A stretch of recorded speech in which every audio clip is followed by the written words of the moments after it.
'Tis the season to be jolly. 'Tis the season to be merry. We are having our year-end Friday drinks dinner, courtesy of our boss, the producer Ranga, who's hosting us. Ranga and his lovely wife Kumbi, who is somewhere here, but a bit camera shy. Maybe we'll try and convince her to come out some stage this evening. They're hosting us in their lovely home. Thank you very much for having us, Ranga. Thanks so much, guys, for coming, and thanks so much to our viewers for supporting us over the many months and weeks that we've had our Friday drinks. So this is just us celebrating, I think, a successful period or season that we've had. This is like our sixth, right? Yes, our Yeah. sixth So it's actually getting us into the seventh episode, and for Seventh some of season. season rather, and for some of us who are religious, we know that the number 7 is a number of perfection. So we're looking forward to a perfect seventh season. Speaking of religion, thank you for allowing us to partake to desecrate your home. Does this mean you'll be having the bishop over? I'll talk to him nicely. And the lovely young lady among us, she was just a small girl when we were in school. We were in school together, but I must say she was younger than me. But just by a bit, hey? 2 years, George. It's not that. It's not that. A whole 2 years, Right? So, Yeah. so how come you look a lot younger than me? You've obviously taken better care of yourself. I hope so. So what brings you here today? So tonight, as we're hosting your year-end Christmas dinner, we're making a special dinner for you tonight. Oh, you're a chef. Yes, I am. Yes, And you I go around to people's am. houses cooking? I do. I do. And we do a lot of catering for weddings, funerals, birthday parties. We do wedding cakes as well. Okay. And Yeah. what are you going to be feeding us? Hopefully better than the mac and cheese. Yeah, they fed us in school. definitely better than the school mac and cheese. So tonight, our first course is going to be our barley prawns. Then for your second course, which is the main course, we're going to have a stuffed chicken breast, and that'll be accompanied by a cauliflower rice, as well as a sauce as an accompaniment. And then for dessert, we've got a nice, easy cheesecake just to round things off. Is it banking friendly? It is. Cauliflower rice doesn't mean that we put rice, but it's just basically cauliflower. And the cheesecake? The That's what I was cheesecake. asking. Oh yes, that's also banting friendly. We're How do you using make cake with no? almond flour? Almond flour. And sugar? We're putting honey in place of sugar. Oh, So that you're sounds- sorted. that So sounds it's gonna be awesome. absolutely and you hear these banding guys, they're actually dominating. We want the carbohydrates. So, yeah, you can take care of their needs, but don't forget about us. who no, wants you're their sorted. carbs. The ones who you. want their carbs We are not are sorted. banding. So we won't keep you too long. I'm sure we'll be Thank you. seeing more of you. On this and evening- off, you'll this be evening. seeing me. Yes, and hopefully you'll be joining me there. Hopefully. Well, if you're nice to us. Thank you so much for Thank you having very much, me B. here. We'll let you get back to your work. Thank you. Thank you. And is that Libby I see? Libby, are you joining us this evening? I think so. Hi guys. And look at you. You look dazzling. Dressed the part. Did I do well? You did more than well. Thank you. I'm your brother, so Thank you, I have to be the Ranga. first You one see, it's good to have brothers on the show. I'm speechless. My wife's away, so I'm allowed. You're allowed to be speechless, or you're allowed to be the opposite of speechless. Look, let's just get on to the business of the day before I get into more trouble. Welcome. Thank you. And as usual, when you come, well, I shouldn't presume, but you usually come bearing gifts. Yes, yes, yes. Lots of wine. A wine for each course. I like the sound of that. A few surprises as well. So Really? even I'm excited about the surprises. So yeah. You Looking want to talk a forward little to bit it. about the wines that we're having with each course? Yes. We're starting off with the prawns, and we're going to have a Riesling with that. That's a and German grape. That's a German variety, French as well, but made best in Germany. And then and this is a German one? Or no, a it's a South African one. African Yes.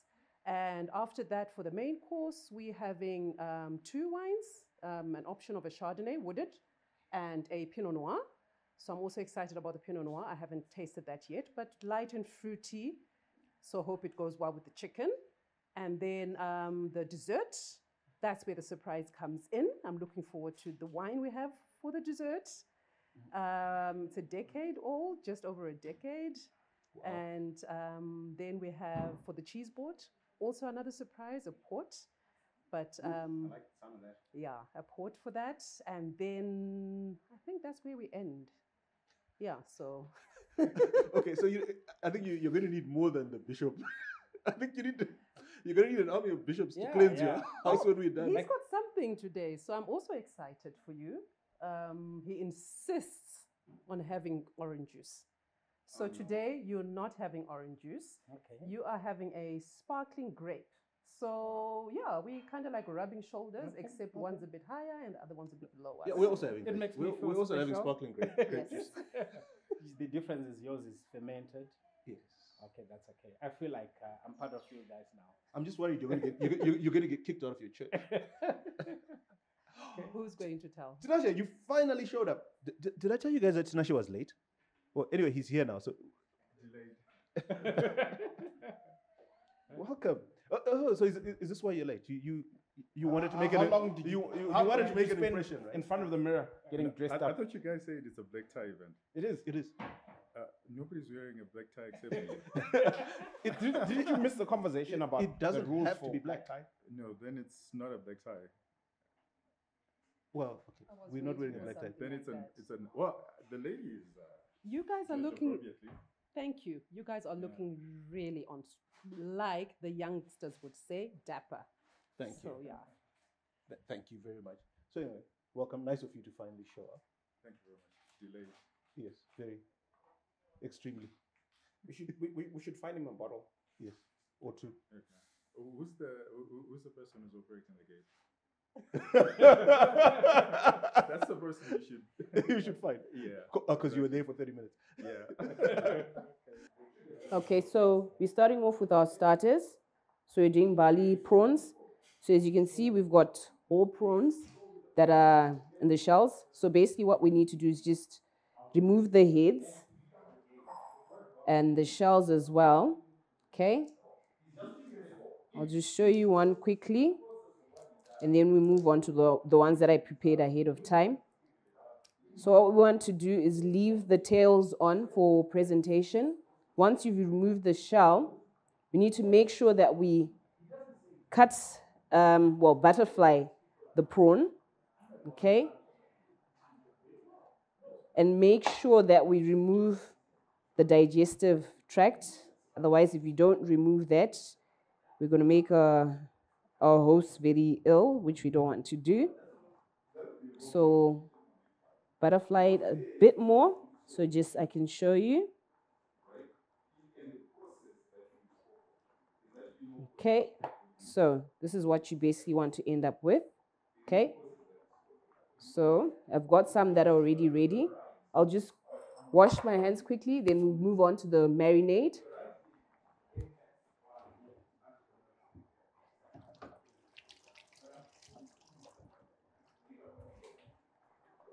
Okay, so with the marinade, so we're just basically going to use some turmeric, just a teaspoon of turmeric,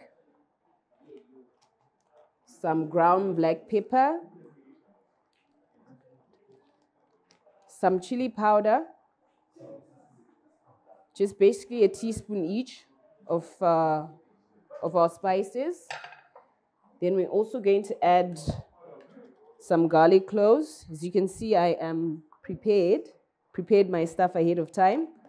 Always a time saver. Okay, so I've got some garlic, I've got some ginger.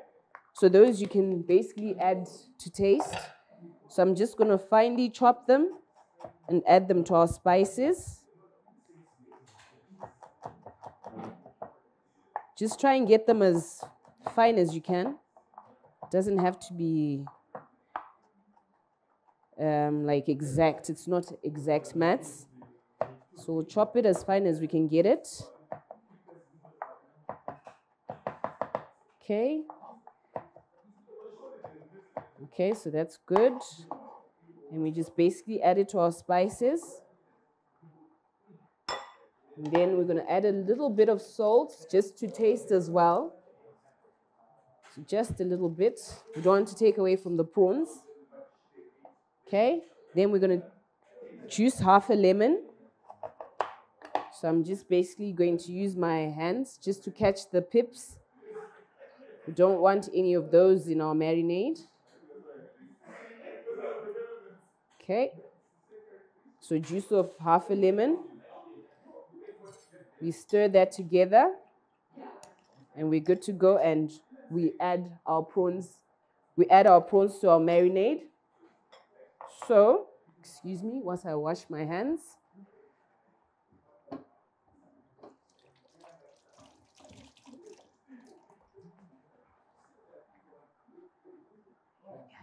So, we've got some that we've already prepared ahead of time. Okay, so they've been marinating for about 20 minutes. It's just basically up to you. But they're basically going to pre-cook a little bit with the lemon juice. So what we want to do now is prepare our crumbing station. So here I've got a little bit of corn flour, just a tad bit. I've got my 2 eggs, which I'm just going to beat. Just lightly beat them. Okay. Then we're going to crumb our prawns using the most unusual ingredients I know. So we're using cornflakes. So the cornflakes are going to give us that extra crunch, and this makes this a really good prepare ahead dish because it just remains very crunchy. So just use your hands. No need to use a blender or anything fancy like that. We can get away with using our hands. Okay, just try and get them as fine as you can. Okay. Okay, so that's almost good enough. Okay, just a little bit more. And I think we're almost there. Good to go. So I'll take my prawns, basically just gonna dip in my corn flour, shake off the excess, dip in the egg. So a little trick that I learned, always learning new things as you're going. So they say dry hand, right hand, and then wet hand, left hand. So you make sure you're handling that with your left hand, then dry hand as you're crumbing. And here we go. It's good for our pot. So carry on with the rest of it and we'll catch up a bit later.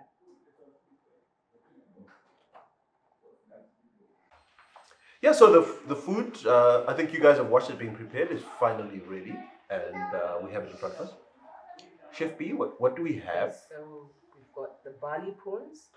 So they just basically egg washed, crumbed in cornflakes of all things, eh? Not Benton friendly, but okay. We'll cheat a little bit. Yeah, yeah, you said it's the season to be merry, so let's go along with that. So please enjoy.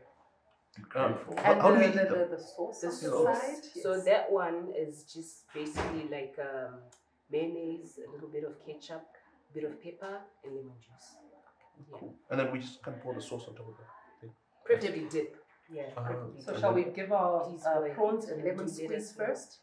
And then Go dip ahead it. and then let me know what you think of it. Thank you. You're welcome. So apparently, for those who don't like tinashe, is allergic Oh, to Tasha, what are you having there? Maybe the chef can actually explain. But what I see is a lot of vegetables. Yeah, So yeah. I'll assume it's a salad. Yeah, you're having rabbit food. And what are we accompanying it with, Libby? So we're having a Riesling. It's a South African one. And The we did Hartenberg. mention a Hartenberg Riesling, vintage, what's the vintage? 2019? 2019. Did you say? Yeah. Okay. And You bought it. yeah, something like that. So Riesling is a grape variety that's basically versatile, and by that you'll get it being made from a dry style like your Trocken in Germany, right through to a sweet variety. So you will have it, you'll sit at a table, have different people like we are today, and serve Riesling for each and everyone's palate. So that's the beauty about Riesling. But today we're having an dry, and very suitable for Thai style dishes, Asian style, and I hope it does pair perfectly or well with the prawns because they're more light in flavor. So we're really looking for a wine that is light in flavor but an aromatic kind of wine. So let's see how it goes. And I think we've got What are these guys having? converted two people today. They are more Coke Zero, water, orange juice. People. And we did get them to agree on having a red sparkling grape and a Chardonnay. Minus the fun of fermentation. Yeah, so it's actually does say non-alcoholic. So Well, let's there is hope it no is. there's no alcohol in it. I But hope it's not. Ranga did say it tasted good. Ranga, please just confirm. Yes, it did. Actually, it was a pleasant surprise because I didn't know what to expect. And I quite like it. And just found myself a new drink. I like it. Does the bishop approve? I'll talk to him. Nicely. Pass your glass, please, today. So as we bite into this, I mean, it's lovely getting together and celebrating the year. Libby, we don't see you often enough. Good to have you again.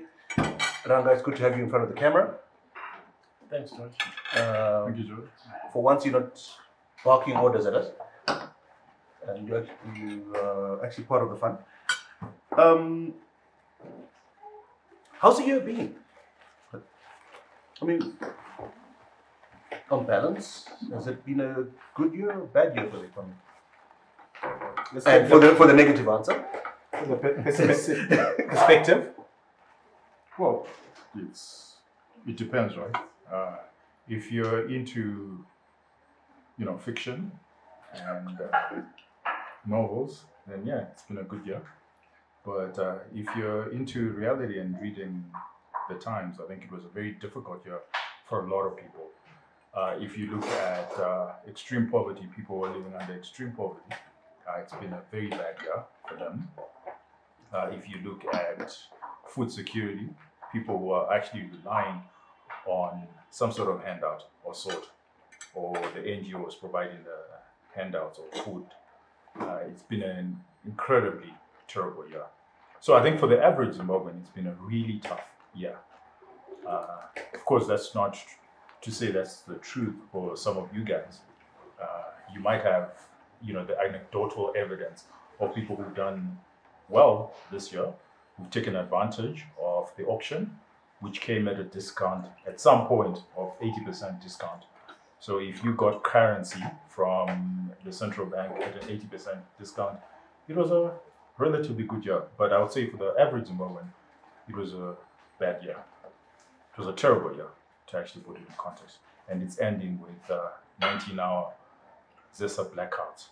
That's not good for the average individual. Here we are with solar and, we can power ourselves throughout the evening, but the average individual cannot even see electricity at all. Kids, they've forgotten what Zesa is this entire month, and that's been a terrible month for the average individual.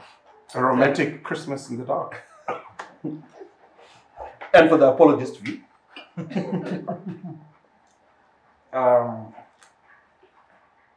Look, I will agree with Tinashe that it's been a difficult one, but it doesn't. I don't think it was catastrophic. When you look around, government is the major employer. It's the biggest employer actually, and because I'm trying to see how we can compare 2022 to the worst years that we've experienced, and I'm looking at It's a very high bar. yeah, of course. You have to start from somewhere, isn't it? And I'm looking at 2008, it was the worst. But even if you step back maybe to 2007, I don't think civil servants were getting anywhere close to the $175 a month USD which they are getting, and they constitute the majority of employed people around. And Formally employed people. formally employed, yes. And if you then say you also include the informal sector, statistics seem to say it's booming, and because the numbers. Why are you looking at me? Obviously, I was expecting an objection from Tinashe because he doesn't really believe that. And look, the past farming season was not a fantastic one, but I also don't believe that it was a horror story. The people in the rural areas are the ones that actually are involved in using peasantry farming. So I've got some grains, and for us, a typical household, if you've got Kanone with Chiribo, and look, it's a long Another very high standard. Look, things could be much better, but I don't think it was such a horror story that. Libby, would you like to rescue Ranga from himself? Well, listening to Ranga, not that I agree with him, but if I look at perhaps a lot of people or myself, and I compare last year, which was a year of COVID, and I look at myself this year, I mean, I certainly see that there is a difference, because not much was happening, whether I'm in the informal market or it's agriculture, business, whatever it was. There's that difference in terms of things have come alive again. So perhaps we could forget about 2021 and just look at last year and this year and compare that. So for me, I mean, if I listen to Ranga and I listen to Tinashe and I look at those 2 years, this would definitely look like a better year. Shumba? Look, I have empathy for Tinashe's perspective. I think if you look at the national accounts and the official numbers, there's a lot to inspire pessimism. But I think that the bigger known is the informal sector. I think that it's much bigger than it's given credit. I think there's a lot more economic activity in that space. If you look at some of the aggregate demand indicators like Delta's sales of beer, of carbonated beverages, the demand has gone up this year significantly. And that doesn't comport well with the narrative that the economy is shrinking and going to hell in a handbasket. So I think there's some conflicting data and it's unclear. If I was to guess, I would say that in spite of atrocious economic policy, Zimbabweans are so resilient and enterprising that they've somehow managed to cope and create growth, mostly in the informal sector, notwithstanding the own goals in the formal sector. And I tend to sympathize with where you're coming from, Farouk. I mean, for the same basic reasons, right? So we see the macro numbers, which Tinashe refers to quite articulately, and they definitely tell a story of doom and gloom. But we then see the firm numbers, the micro numbers that are coming out of listed companies, particularly the ones that we track because they're good proxies for economic activity. Your FMCG counters, your deltas, your BATs, your InScores, and so on. And they're all recording phenomenal growth, and in some cases, record years. Delta is failing to cope with demand, and this is despite new entrants, despite competitor products or alternative product entering the market. Can the economy be doing that badly? I think if we're talking about the economy, let's stick to the economy and not get into the micros and not get into particular companies. So, for example, your Delta idea, that's a figment of your imagination because I can easily destroy that. Maybe, are you sure there's no I can easily. It's what the bottle says. No, we can, you know, that's a. If you look at it this way, our borders are porous, and a lot of that demand could purely be exchanged with arbitrage. where a lot of these products are being sold for Zim dollars. And if you've got a bit of Zim dollars, you buy in Zim and you sell in Mozambique. How do you propose to do that with a 2-piecer? Sorry? How do you propose to do that with a 2-piecer? You see, and this is the problem with anecdotes, right? The entire dinner we'll be talking about Delta. So I'm giving you an answer. I'm giving you an answer to Delta. So we can go through almost every anecdote you can think of. So Not to say that I have back answers. with Delta in particular, and say that Delta's experienced a transition in its revenue from it being mostly Zim dollar denominated to being US dollar denominated.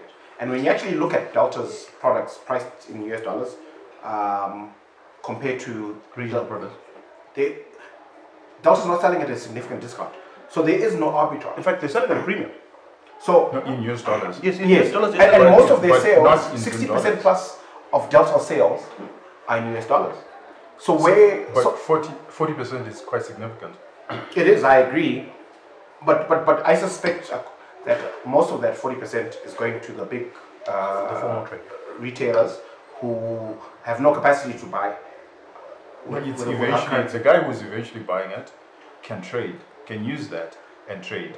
So what I'm saying is, if your overall macros, like at a dinner table like this, and we talk about the economy, the first number that you should think about, or you should even talk about, is what's the inflation? And if somebody said to you, the highest inflation, which officially is 255%, just that number on its own should tell you that the economy was in the doldrums. Now, for you to then explain that away and say, yeah, no, you know what, it was 255% inflation rate, but, you know, Delta was doing phenomenally well, that could be entirely Delta's management. That their strategy No, was. but remember, Well- Chinasha, we've picked those counters as a basket. So you've chosen to dwell on Delta, but we said all the FMCG counters are telling the same story. The cement manufacturers are telling the same story. So There's serious arbitrage, and you can't take that away. But how do you explain this the amount of construction activity that is taking place, even at individual residential level?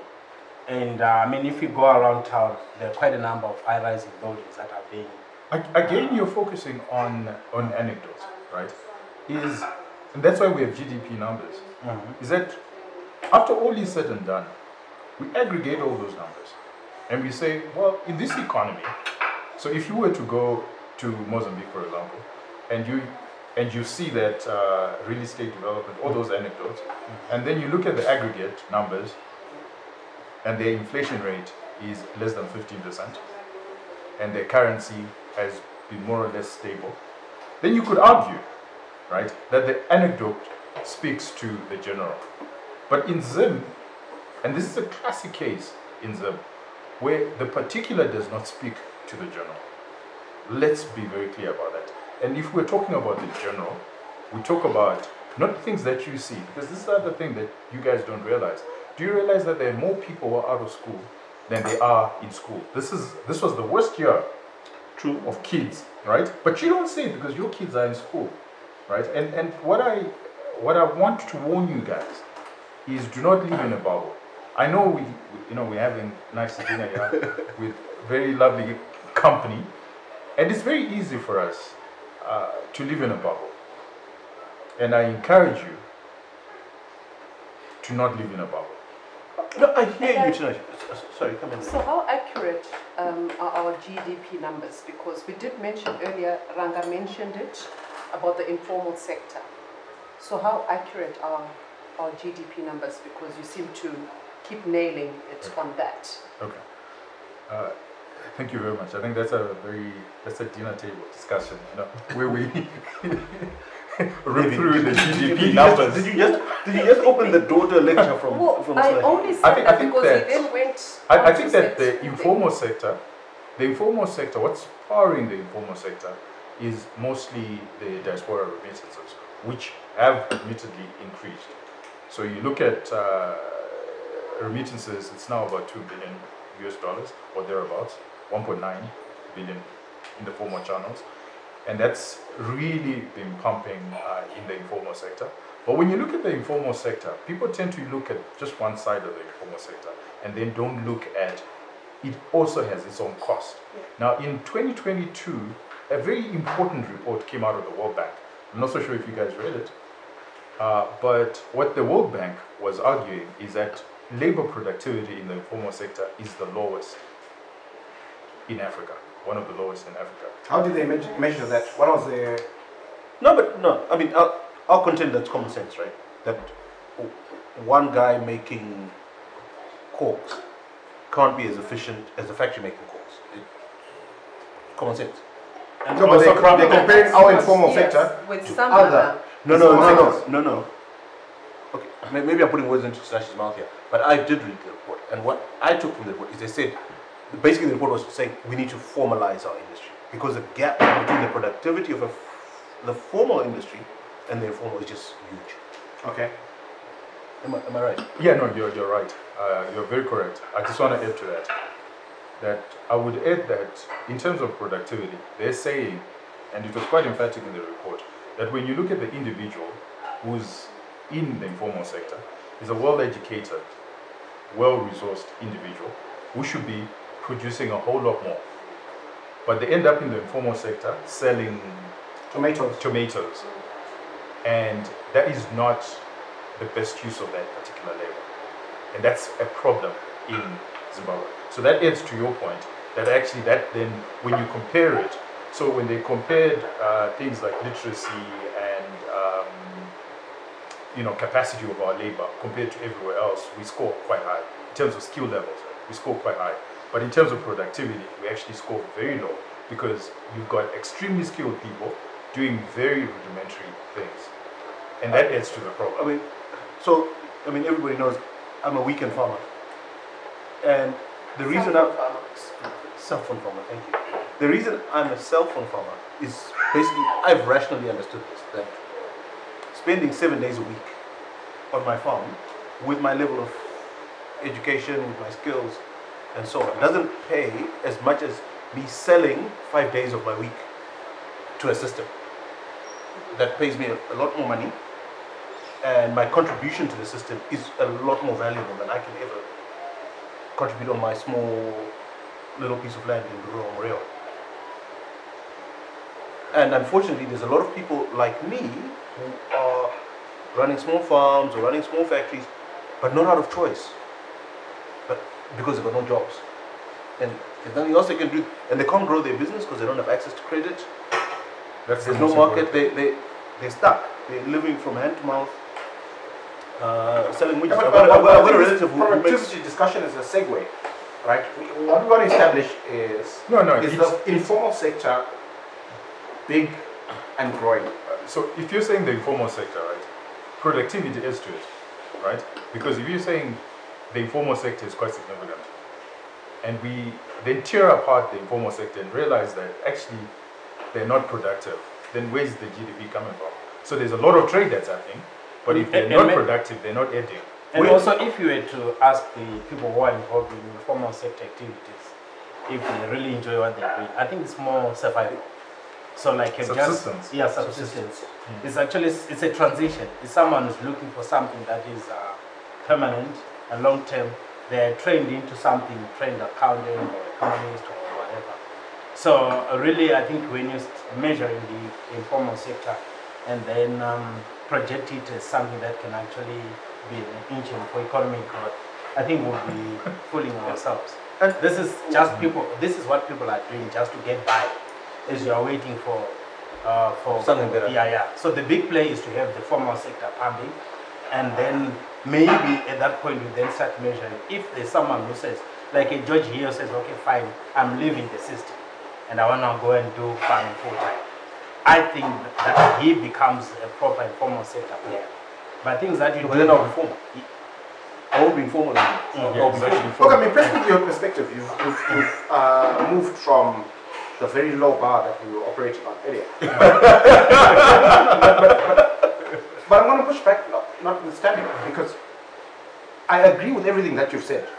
But my point is simply the following, that yes, we've got all these challenges in the formal sector, we could be doing so much better, but But in spite of that reality, the informal sector, as unproductive as it is, as Rufaro, could It's growing. I ask you a question? Yes, but no, but you see, this is the point that Tinashe is making. That the informal sector is growing, and we measure it as growing because we see more and more people going into it. But is it so? Yesterday, say for argument's sake, there were 10 people in the informal sector and 90 in formal jobs. And tomorrow there's 89 informal jobs and 11 in the informal sector. Does total GDP remain the same? And Tinashe's argument is no, it goes down because a guy who was a cleaner in a big company was probably creating pro rata more GDP than he will ever do selling airtime on a street corner. GDP is about value addition. It's not about hustling. It's not about passing tomatoes. But I'll ask you this question. A very 6-year-old toddler question. yes, I like those kind of questions. Does a subsistence farmer add to GDP? It depends. On I'd like to hear this. Carry on, carry on. Let's hear your dependency. Does he produce more than, or does she produce more than they consume? His subsistence. subsistence. Yes, so they They subsist. they're in the game only to subsist, but in some years they produce more than they require for subsistence, and in some years they don't do so well and they suffer, right? So I think that's a big variable. But he said subsistence farmer. So we've imported. So if they're only subsisting, they're Yeah. not adding to GDP. Okay. They're taking from GDP. Are they? Yes. Yes. Because we've imported, and the I in the GDP formula.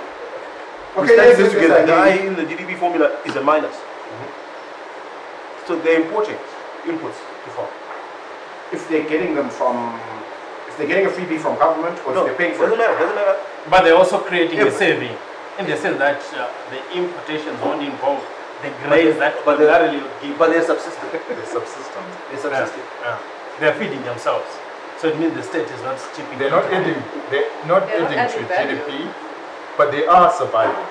And this is thing that But somebody this- in the informal sector. And this is what the World Bank was actually trying to articulate to us. That is actually very dangerous, because somebody in the informal sector who is in a subsistence lifestyle is actually not adding to GDP and might actually be reducing your GDP. And you need to be careful.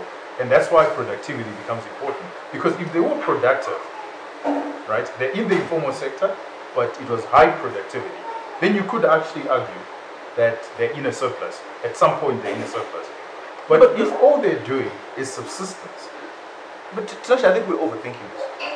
The two nations that have grown their GDP the fastest in our lifetimes are India and China.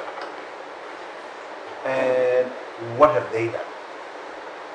They have massively removed people from the informal sector, from subsistence living, and given them jobs in factories. Yeah, look, Why are we trying to reinvent the wheel? Let's just, I mean, China is taking people out of poverty in tens of millions every month. hundreds of millions. I think we need to be honest with ourselves and properly articulate it and say the informal sector is not progress. When you have it growing, it's not progress to the economic growth in general. It's actually a reflection of a dying informal sector, actually in an economy which is in a crisis. And people have to do something for them to survive. But sometimes we project it as if, this is the new trajectory. No, it's not the new trajectory. People have to hustle to survive. So if you have got more and more of your people who are hustling to survive, surely you can't be.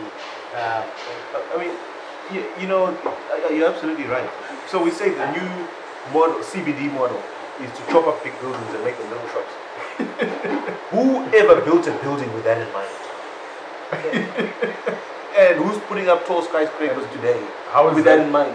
economies of scale? And then to then say, no, those little shops are actually adding more to GDP than the big. The big businesses that used to No, look.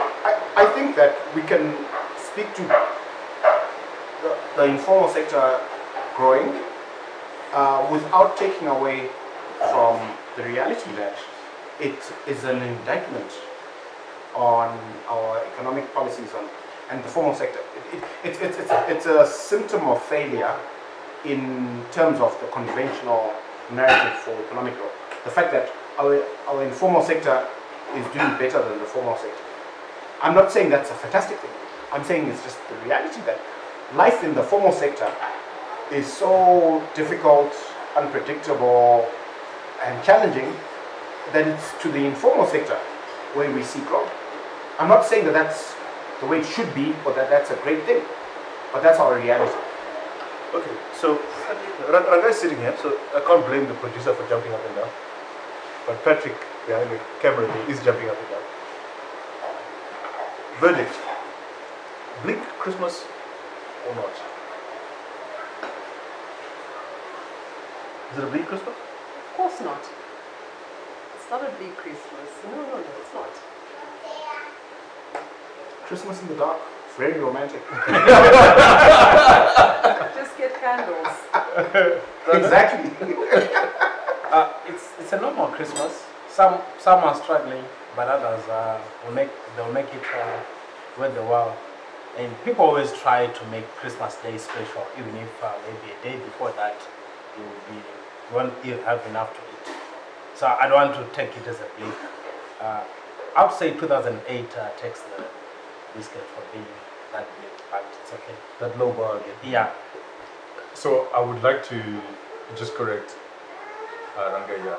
In 2008, when you look at people who lived under extreme poverty, it's actually more now than then. But I think that there's a psychological thing. I don't know what it is. It was a binary answer question. You know that.